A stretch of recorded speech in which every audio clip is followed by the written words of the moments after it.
একজন কমেন্ট করেছিলে, একটা বোন আর কি কমেন্ট করেছিল, যেটা রিপ্লাই দেওয়া হয়নি। আর আমি একটা একটা করে রিপ্লাই দেবো, জানো তো। তো কারণ সবসময় এক ভিডিও তো হবে না, বেশি বড় ভিডিও তো ছাড়তে পারি না। তো বোনটা লিখেছিল যে দিদিভাই তুমি যখন বাইরে থাকতে, যখন তুমি বাইরে চলে যেতে, ট্রেনে উঠতে, আর বাইরে ট্রেনটা যখন ছেড়ে দিত, তখন তোমার কীরকম ফিলিংস মানে ছিল আর কি, আমার কী হতো, আমার মানে খুশি হতাম কি দুঃখ পেতাম, কি করতাম, সেটা আর কি জিজ্ঞাসা করছে। তো সেই হিসেবে তোমাদের বলি, খুব কষ্ট হতো, প্রচুর পরিমাণে কষ্ট হতো, প্রচুর। যখন হাওড়া স্টেশনে যখন ট্রেনটা ছাড়তো, তখন মনে হতো যেন আমার বুকটা পুরো খালি হয়ে গেছে।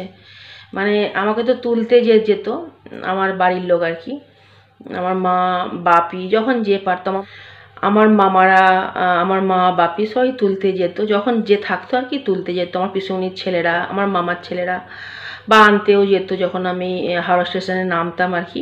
হাওড়া থেকেই বেশিরভাগ আমরা যাওয়া আসা করতাম। আমি একবার খালি সাঁতরাগাছিতে নেমেছিলাম।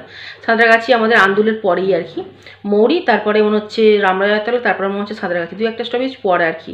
তো আমাদের বাড়ি থেকে সাঁতরাগাছিটা কাছেই পড়ে। তো আমরা হাওড়া স্টেশনেই নামতাম, আর ওখান থেকেই উঠতাম। ট্রেনটা ওখানে অনেকক্ষণ থাকে না। তো ভিডিওটা হতে হতে মানে ভিডিও তোমরা দেখতে দেখতে দেখবে পুরো ভিডিওটা কালো হয়ে যাচ্ছে। ওটা আমার ফোনের প্রবলেম, তোমরা একটু অ্যাডজাস্ট করে নিও। ভাঙা ফোন নিয়েই এখন চালাচ্ছি।